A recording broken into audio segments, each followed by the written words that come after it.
the salt lamp. Yeah, really I like it. Just tying the room together. I like it. Are you gonna wear the hat today? I always wear the hat. You look like a fucking 10-year-old boy, man. I'm sorry, but that's good. I mean, you have a young face. I look like a 10-year-old. You make me fucking feel self-conscious. Not gonna turn it around. All right. No.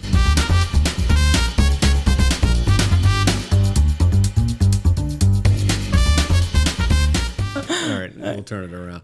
Okay, now it looks like you might have a mortgage you have to pay. Look like a responsible tax-paying adult. Yeah, I love it. I like this hat, but it sticks up like here at the top, like real high. Yeah, like, it has a little bit of the stick up on there. It's a little wild. I like it though. Yeah, I know it's dope. I like the little emblem in there. What is that? It is. It's actually the Rode brand. It's the video caster. Oh wow! Look at that! Look at that! Product placement. Holla at your boy. And you have to like show like this is where the product. Yeah. Well, awesome. Also rocking some illicit merchandise today too. They never actually made a Latte Larry's T-shirt from Curb Your Enthusiasm. Did you make that yourself? I may have gotten it from the black market. Wow, that is you're such a rule follower, so that's really honestly surprising to me. I don't. Yeah, we'll probably get sued by HBO for it. I don't know. I can't say where. I don't want to say where I got it from. Yeah. Because I don't want that place to get shut down. But I saw it and I was like, I have to get a Latte Larry's T-shirt. I think that's amazing. I had just recently saw that. I had not seen it. I went through the whole season, but I never went back when they took that break. So, but I had not seen that. I recently saw a clip of it, like just showing the best part, Jonah Hill having his. I just thought it was awesome, man. That was just fantastic. You had told me that you were watching it for a while, but you had to stop watching it because it was bringing out your inner Larry David too much. That is so true. I watched it and I was like binge watching. I think it was during COVID, and we all had a little bit of a chip on our shoulder at that time, you know. But I was being so quick and like irritated by everybody. Like really felt the need, like I'm going to stop this 10-year-old birthday party in the midst of it because I can't take it anymore. Like, all right, we're done. Like, when are we going to cut the cake around here? How long does this shit take? Yes. Oh my gosh. I love that show. And that's one of the things when I met you at the comedy club, you're like, oh yeah, like I've been watching comedy for a long time. I'm a big Seinfeld fan. I'm like, oh, one of the 10 people left who do comedy is actually a Seinfeld fan or an openly Seinfeld fan. There's a lot of Seinfeld fans out there. Yeah. That just don't say anything. They're like, oh, yeah, that show's old, whatever. I was like, no. It's freaking genius. I mean, it's just so good on so many levels. And his writing stuff is so good. And he's just one of those naturals. That's awesome. So. Talk about, I think I live a very Larry David-esque lifestyle. In fact, when we were texting about the podcast, I told you that I've had a running list of things that annoy me that I keep in my phone. Yeah, that doesn't surprise. Not to, I don't want to blast you, but like I asked you to come swimming, right? You and Casey, your wife, and come swimming. Me and my boyfriend, and I was like, dude, I got my parents' house. I'm house sitting. This pool party, man. Let's party at my parents. And you're like, I'm good. And I knew immediately why. You didn't even have to go. You didn't even have to go into the X. I was like, that is so Larry David of him. He's going to be like, ew, there's so many germs in this pool. It's mostly above ground pools that do it for me. It's a petri dish of other people's body soup. And you're just in there like splashing. Like, meanwhile, you're getting chlorinated butt particles in your face. And you even said, I think you said, I don't care whose pool it could be my pool. Like, I would own this pool and I still wouldn't want to go swimming in it. Yeah. Well, this has gone far enough because this is the second podcast where this has come up where Mitch does not like going to pools. So, really? Yeah. I see. I need to watch all those things all the way through. No. It's my ADHD. Like, yeah, I watched the whole thing. Did you absorb it though? Did you? Yeah, it's all good. Well, I call this the non-comprehensive list of things that annoy me. That is a very fitting title because this list just continues to grow. And what it comes down to is I'll write something down thinking like, oh, I can work that into a bit somewhere or whatever else. But actually, like, it's just a list of mild life annoyances. A list of irritations. Yeah. And once you go on the list, once something makes it to this list, like there's very it's unlikely that you're ever going to come off this list. And this isn't people. This is just stuff. I think that's a fair thing. And then that kind of thing, like they tell you to write things down when you're trying to study it. Now that you've actually typed it into existence, it's only going to bug you more. You're also going to just notice it more for some reason. Like when you buy a car, you start noticing that same car. You do. You're like, oh yeah, you buy like a Acura, and you're like, God, there's a lot of fucking Acuras out here, dude. And then you know who I didn't before I was told that I didn't notice it, and then I noticed that every time I got a new car, it's just I hate when people point things out that shit. I think that's another circling back to Seinfeld. That's another beautiful thing about his comedy because you're just like. Yes, that is annoying. So I have to hear some of these because I feel like there has to be some that other people are going to be like, yeah, all right, that is annoying. I'll if that's okay, if you can disclose them here. No, I can get into it a little bit. I am a napper. I love a good nap. Okay. I love like a good, solid 20, 25 minutes. Like that to me is like the golden amount of nap. Okay, yeah. Anything shorter than that, and it's not enough. But I've gotten so accustomed to taking that 20 to 25 minute nap. I don't even set an alarm anymore. Mm-hmm. The other day I had a nap that was too long. It was a nap that was too long. I woke up, it was like 45 minutes later. Okay. And I woke up more exhausted than when I went to bed. Mm-hmm. Okay. Yeah. So a nap that's too long, I don't like it. Yeah. I can see the science.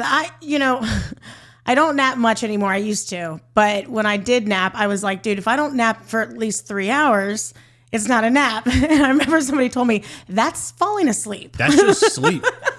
Like, I think if you hit a complete REM cycle, like if you get into your sleep cycles, like 3 hours, that's just a short sleep. That's not a nap. What the fuck are you doing? I don't know. I feel like if you're going to get up and party, then it was a nap. You know what I mean? If your purpose is to nap so you could get up and have some, do some cool shit, maybe it was a nap though. But hey, we're talking about in our 20s, so. Ugh. I enjoy a good nap before I go on stage. Really? I do. I get cranky at naps. I do. Cannot nap. I crank out. I'm a cranky mess. People are like, what's wrong? And I'm like, I took a nap. And my dad is like one of the few people who'll be like, oh, I feel you. I guess he's the same way, but yeah. I love a good nap. If I'm going to a show, especially if it's like in the local area, if I can get like a good 30-minute nap right before I go to the show, get up, get in the shower, get dressed, head out the door, I'm just ready. I think that's interesting because, you're not really accustomed to bringing things on stage with you. I mean, you might do an open mic here and there where you put your phone out sometimes, right? You'll have your phone on you, but for the most, like you have a pretty good memory from what I always tell from your shows. And they say that, a good way to remember things is to be thinking about it, be in the zone of thinking about it and sleep. And then you're in your mind, it's running through and you remember it better. So could be. Yeah. Could be. So a nap that's too long is annoying. The re-engagement after the goodbye person. All right. You're at a party, you're at a gathering or whatever else, and you already say goodbye to somebody. I'm like, hey, Heather, it's been good seeing you. I'll see you around. And you're like, oh, hey, one more thing real quick. Like, no, we've already said goodbye. Yeah. It's done. This hangout's over. We're finished. The engagement is over with. We've already said our goodbyes. You don't get to do the re-engagement after the goodbye. Yeah. That's just a whole new conversation. Yeah. You can't do that. It's over. You can't do that. Yeah. Well, so you've heard of the Italian, or what is it, as an Irish goodbye? The Irish goodbye. And you just don't say anything and you go to bed. Peace. I will do that if I'm comfortable with the people that I'm around. Deuces. I love you. Get it. Bye. Right. But I just heard. I've heard it before, but I didn't really understand the Midwestern goodbye, where it takes forever to say goodbye. Over and they'll like follow you outside for it. Eric is from Utah, my boyfriend. He's from Utah, and he's always, he grew up on a farm. He's always educating me on these like things that I were not accustomed to, right? And that's one of them. He's like, oh man, Midwestern goodbye, even on the phone, and it's just like the same, like, all right, well, hey, did you take care of that thing we talked about the other day? Kind of exactly what you're talking about, and they just keep you there trapped like a prisoner. They do. You're like, one more thing I got on my mind right before you get out of here. Like, no, honey, I'm gone. Yep. And then the gossip comes. Did you hear about Lisa's baby? You gotta stay to hear what Lisa's baby's up to. Lisa's baby came out sideways. It has a hair lip. Well, talking about open mics. We'll put this one in there. I was like, I'm about to cut this one out, but fuck it. I've also heard of it called the and goodbye at a comedy show when you go on stage and you bomb and then you got to get out of there.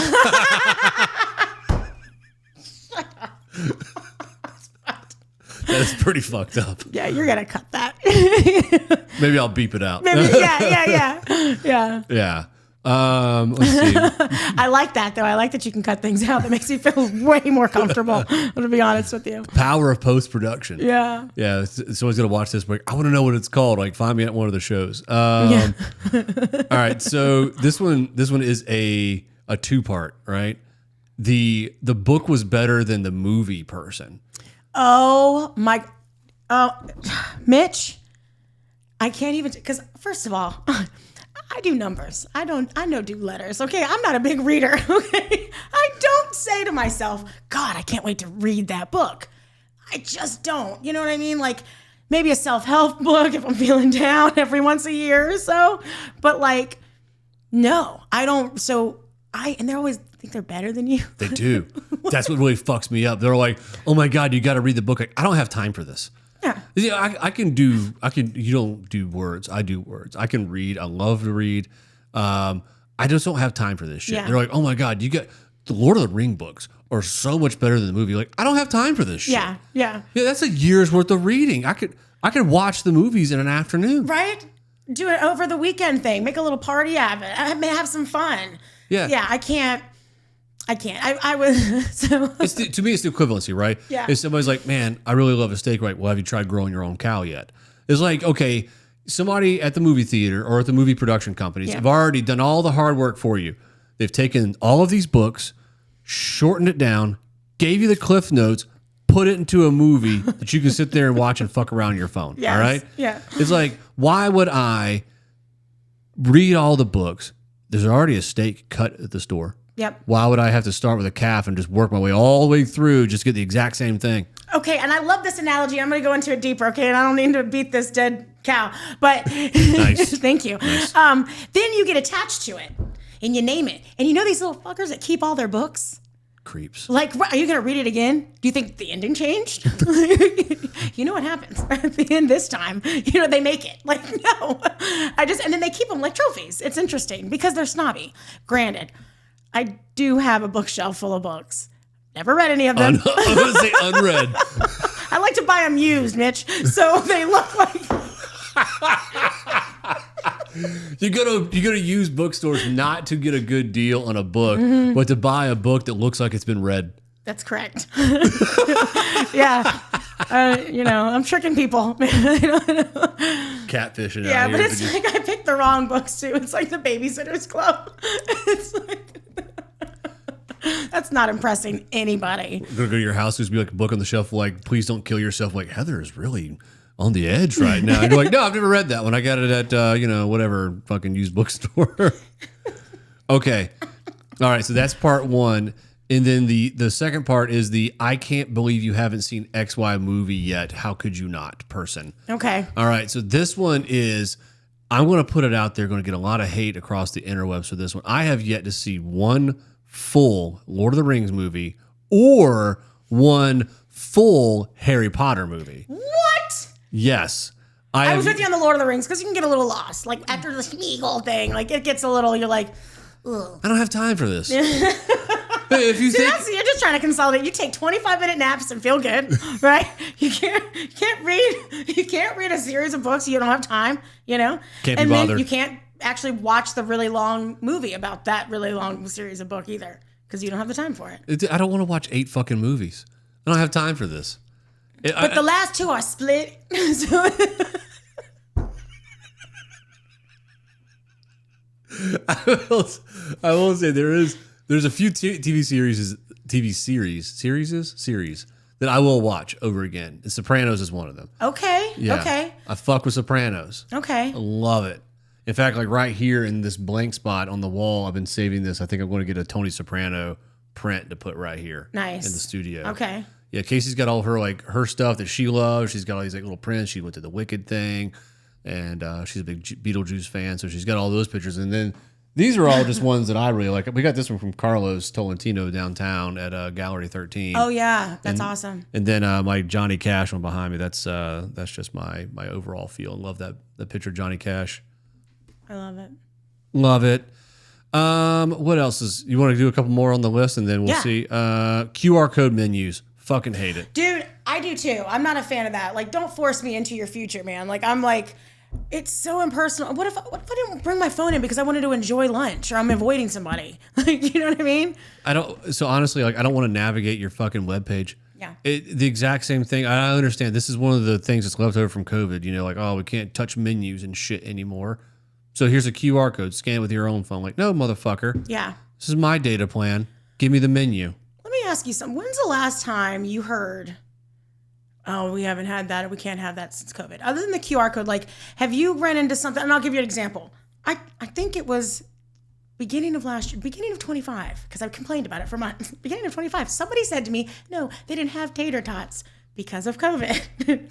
And I was like, did I just take a time machine back like a year or so? Like, we've had years and it was a hotel in Asheville. Like, it was the weirdest response. We definitely have tater tots now. Yeah, we have them. Like, it was just, and I was like, you know, it's like getting Happy New Year in March. Like, you can't use that anymore. See, that's another Larry Davidism that you just did. There's a statute of limitations for the Happy New Year. That's so true. I don't like the QR code thing. Let's see. People who drive with their flashers on during thunderstorms, just get the fuck out of the way. Like, it's a North Carolina thing. Like, oh my God, it's raining so hard. Put the flashers on. Do 20 below the speed limit. Like, listen, I am driving a 6,000-pound guided missile. Yes. Okay, I have fresh tires on it, fresh wipers. I have the American spirit in my right foot. I'm just going. I am doing 75 miles an hour down the fucking highway. Either I'm getting home through this thunderstorm okay, or it's no longer my fucking problem. That's awesome. People are like, oh my God, I'm so scared. It's raining so hard. Get out of the way. Yeah, get to the far right. Yeah, I think that's the thing. Like, put your flashers on for what? Because you're going way under? Or are you just trying to let people know it's raining? Because believe me, if it's raining, I'll know. We're aware. Yeah, just because you're scared doesn't mean I need to be. But they're not going to halt their trip. They're just going to impede yours. Okay. I'll do this last one, and then I'll do this next one, then the last one I think can bring us right back into something that you and I can really appreciate. Okay, the second to the last one is the vague Facebook poster. Okay, do you mean I'm so over it? Bingo. I can't even handle this anymore. Yeah. That person. Yeah. And then they get the oh my God, girl, are you okay? Oh, I love you so much. Reach out. What? Like, you know what? Shut the fuck up. I have never done that. That I know of, at least in the last decade or so, right? Because we've had Facebook for a long time. I've never done that. And I feel like that would be the equivalent of me faking my own death and seeing who came to my funeral. Oh, that's hilarious. That's actually good. That's actually a really good analogy. Like, you know what I mean? Because I thought I was passing a funeral home. This just happened like 2 days ago. And I was like, oh, that's weird. It was yesterday because I thought to myself, I said, that's weird. Funeral on a Friday. It's kind of ruined everybody's weekend.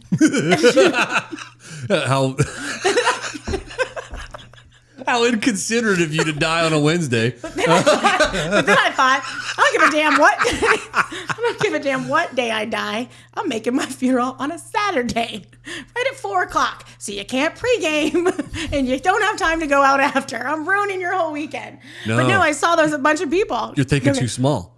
If you want to inconvenience people, you make your funeral like at 8:00 at night on a Sunday.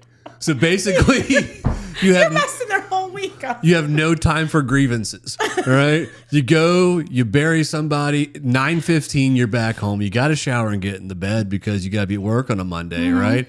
You fuck up their whole week. You're like, well, you come into work tired. I'm like, why are you tired today? Like, I went to this fucking funeral at 9:00 last night. Haunts my soul in my sleep.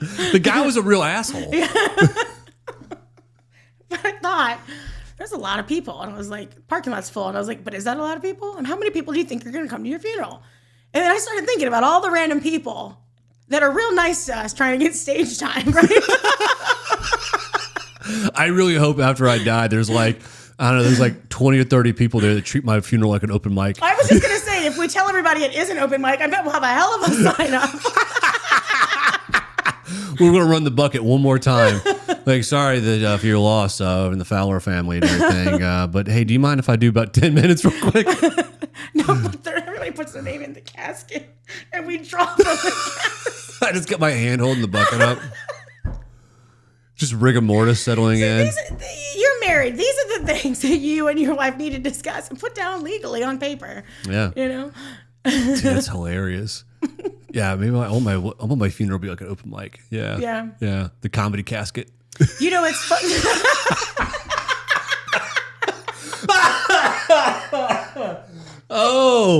Oh, and on my headstone it says, and that's my time. Like, Did I get a light? Did I get a light? I'm going into the light. I think this is the end of my set. Oh my God. But then you go to hell, and hell is just you bombing with your best material every night, material that is killed everywhere else. Yeah. Yeah, it's like you're running your best tight five. You just hear some demon in the back. Boo. Boo. Okay, and the Bring last. back Hitler. He was way better than this guy. Think about the other comedians that are there. George Carlin for sure. No, he's definitely not. But okay, so this is actually a beautiful segue. We have been hosting comedy together for a while now, both doing comedy for quite a while. I love all of my friends, and they always want to tell me like their jokes, their funnies and stuff like that. Not everybody is funny, and that's okay. Comedy isn't for everybody, okay? But I do love the people who are like, they want to tell you a joke, but you know it's not funny. And they're like, you know what? You should put that in your set. You should put that in your set. You should put that in one of your jokes. Yeah. And it's not funny. Yeah. Yeah. And you got to sit there and go, yeah, maybe I could work that in somewhere and make that happen and everything. But it's just not funny. I'm going to throw you a curveball. Have you ever seen the same person after, and they look you in your eyes and ask you, did you use my joke?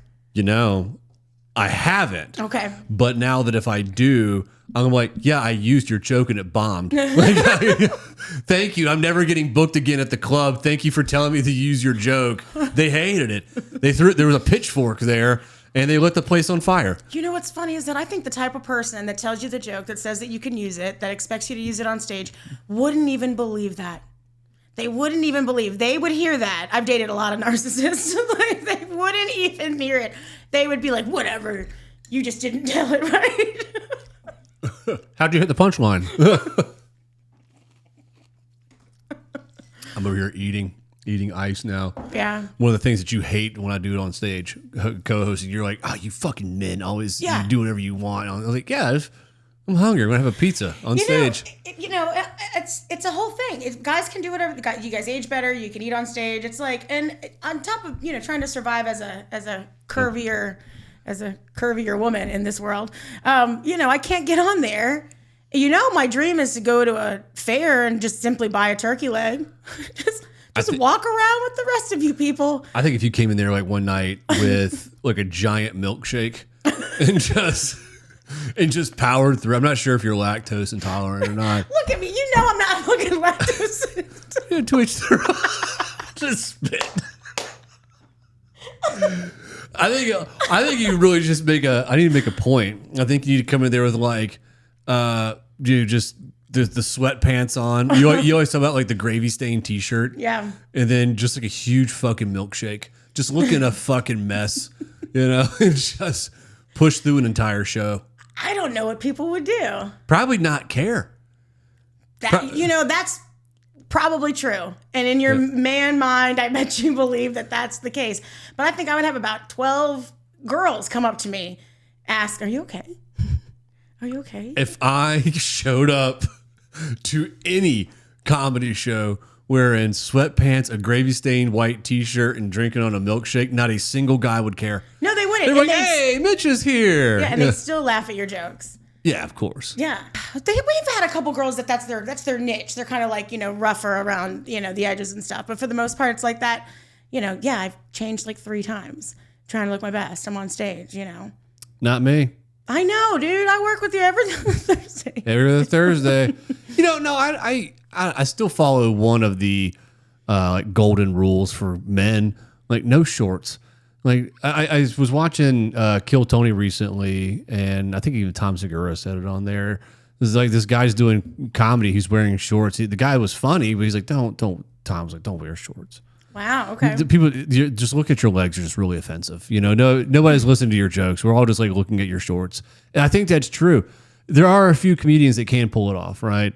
There's a few comedians even come to our show are like, all right, listen, you're rocking hoochie shorts. We can see your balls. You know, like yeah. Yeah. Yeah, I know that there's a few comedians that wear the shorts and it goes with their look, right? Or like a sporty style, sporty spice or whatever you are. To each their own. Yeah.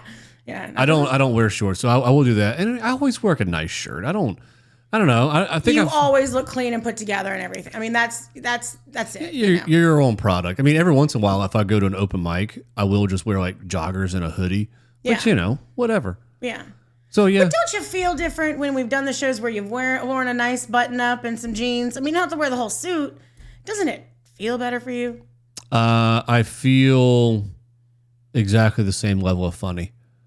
Wow. Yeah. Yeah, no. Do you feel funnier if you look nicer on stage? Is that a thing for you? I think that, so I don't think it's a funnier thing. I think it's I feel more comfortable in my outfit and my my whole vibe. Confidence. So then my confidence level is there. Not that being funny has to go with, being pretty.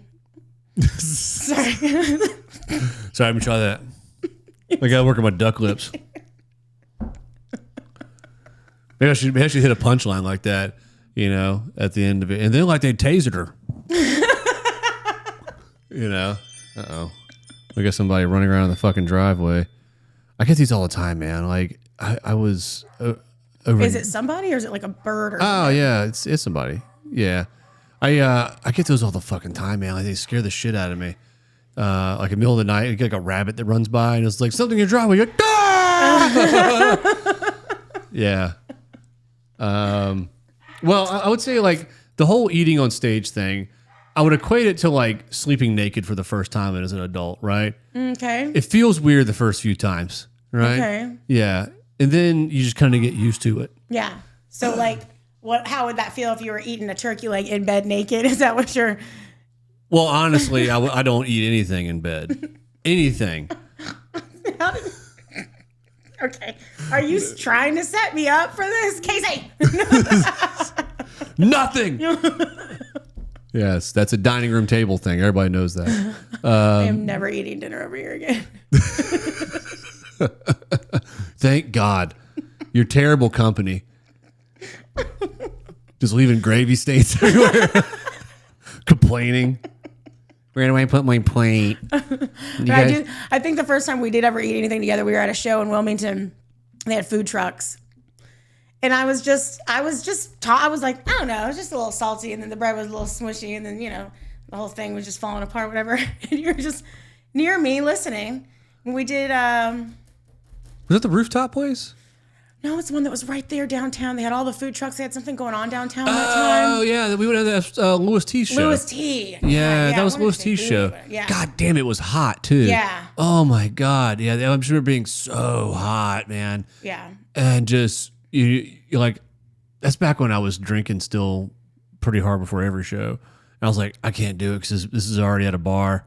It was a day show. Yeah, it was hot. It was fun, though. It was. I thought it was great. We had a little crowd in there. I mean, it was... It was great. I think it was like their annual Azalea Festival. I think it was during the Azalea Festival. Yep, I think it was. Yeah, Wilmington does a great job for all their festivals, and Lewis always puts on a great show down there too. I saw his Lewis T and Friends thing at I think it's at the Crow now, and I was like, the man's doing big things. Yeah, that's awesome. Very cool. I love it. I love to see them moving around. I love to see people that we've worked with, and then people that I've worked with in DC and Maryland, them coming together.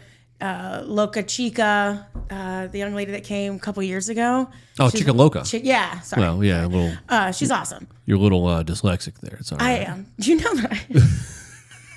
Don't ever try to give me prompters. It won't work. Well, what I can't do for this is give you subtitles because it'll just be all over the fucking place. That's true. Yeah. Just complaining. But this that's brand is too cold. And then you were sitting over there. I didn't really notice that you were eavesdropping. And you're like, I am never eating with you. And I was like, what? Because you're complaining. Yeah. I think you got like a chili dog or something like, this chili's too hot. I hate that you would assume it was a chili dog. It was a salad. No.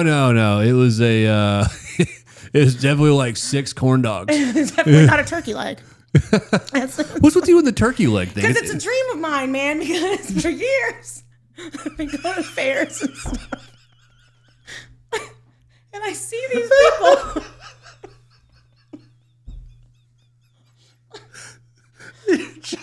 You have a fantasy of going to a fair and just getting a turkey leg and just walk around eating it. Yeah, with full-blown confidence. That is very accomplishable. I know. I get it. It's a me thing. There's a fair in October here in Cumberland County. We can make this happen. We can make it. All right. Well, we'll have to film it because it'll be remarkable. If you can only do it like a serious Karen, though, if you can get in there and just be like a real raging cunt about it, you just got your fucking turkey leg. And you're like, what? You gonna judge me because I got a fucking turkey leg? You're spitting parts of turkey out and everything. Like, what? A girl can't enjoy a turkey leg? What the fuck is wrong with this country now? Oh my God. Yeah, that's exactly, and that's how I feel. I would look trying to eat an innocent. I mean, over there just trying to just nibble, like you're eating like a little chicken wing flat. And nah, dude, if you want to, Casey, I picked Casey up one time downtown. She was down there hanging out with some of her girl pals, and I dropped her off and everything, and I got a video from one of my boys. He goes, hey, I'm down here picking up my girlfriend. I think your wife is ready. She's threatening people with a chicken wing. they were sitting outside of this bar. And Casey's like, let me tell you something about, like, this is a chicken wing. Let me tell you what Koreans do with this situation. She's like pointing a chicken wing at people and shit. So maybe you need to get your turkey leg eating advice from Casey. Yeah, I'll talk to her about it. Like, where do you find the confidence? Yeah, probably tequila. Yeah. Yes. Just a few shots of good tequila, and you're just eating whatever, just fried Oreos. You're cussing at people. Yeah, I think, and typically I'm not going to a fair tipsy, but I think tipsy Heather would have less care about it. Yeah, is it me or does like fairs are just like so much worse as an adult? Oh my God, they're the worst, dude. The worst. And you're looking around thinking, why aren't those kids being watched? Ew, how old is that girl wearing that outfit?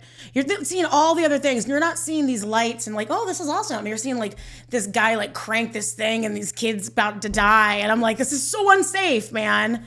I'm not a fan. I look at it now and I'm like, yeah, because as a kid, I'm like, oh yeah, dude, whatever. It's like $10 for however many tickets to play these games, stuff like that. Now I'm like, oh man, $10 to throw 3 balls at this thing and potentially win a stuffed animal that's just going to sit in the living room until a dog tears it up and have to throw it away. This sounds like a terrible return on investment. You're just like looking at the Ferris wheel. You're like, when's the last time that thing was maintained?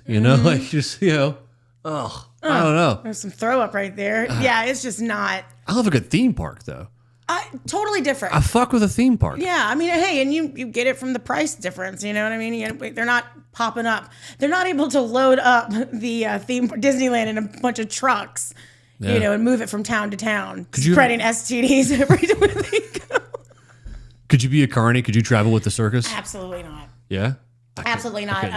I knew a guy that did, not personally, but like I knew a guy where his brother did it. Yeah. And it was a seedy existence from what the experience that I was told about. But I mean, hey, to each his, not that there's anything wrong with that. Hey, that's how you do. I get it. I appreciate you guys. But as you get older, I think you're seeing like the. To each their own. Ugh. Yeah, you get that guy over there who's like on the little like water thing. You shoot the water in the clown's mouth, and you look over there. He's got like a leg that's shorter than the other. And you're like, I get it. Yeah. Picking his belly button. He's like, show me your tits, and you can play again for free. It's like this pervert. No wonder you can't get a real job. Yes. Yeah, you can't work at a Starbucks like that. In there. Not anymore. Yeah. You want a free venti? Show me your areola. There's society parts for everybody. I got like a hair. I'm trying to get this hair out of my fucking eye somewhere. I can't find it. It's driving me crazy. I hate that. I also get Casey's hair stuck to my shirts And Oh yeah. I'm walking. I brush my arm on it. Like it happened today. We're over at the craft store getting shit for tonight, and her hair is like they're magical. They will just weave their way into my shirts, in and out, like these like tiny fine little Asian hairs that she has. It's the thing. Like it's the thing. Like Asian women have like really thin, fine hair. Really? I didn't know Yeah, it's beautiful is what it is. Yeah. In my opinion. But yeah. she has like thick great hair. That's what I was thinking. Like it's. Did you call her gray hair? I said great. Oh, I thought you said gray hair. So she's going to fuck you up. I'm telling you. Dude, I'm telling. Babe! Just kidding. No, because I wouldn't think that that's a thing because her hair is so thick. So yeah, well, it does. It's so like if she like washes something or like, I don't know, she sheds all the time. Like ladies shed like fucking Labrador retrievers. Yeah, we do. Yeah, I do too. Like from the top of my head, it's kind of bald up there now. It's a thing. I do. That is. I never see you from that angle. So you had something happen where you had to clean out some stuff, and there was a video you guys put out.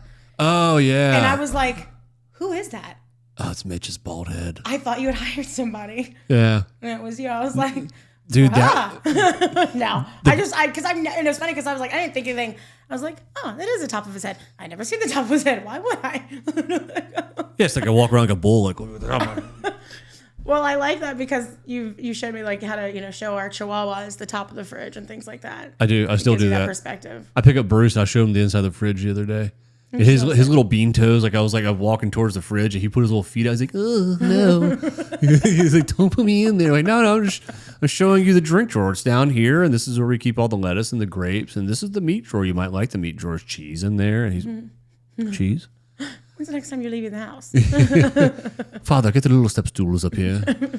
Yeah, I just assume that's how he talks. Like Stewie Griffin. Oh, okay. Yeah, it's Father, feed me more cheese.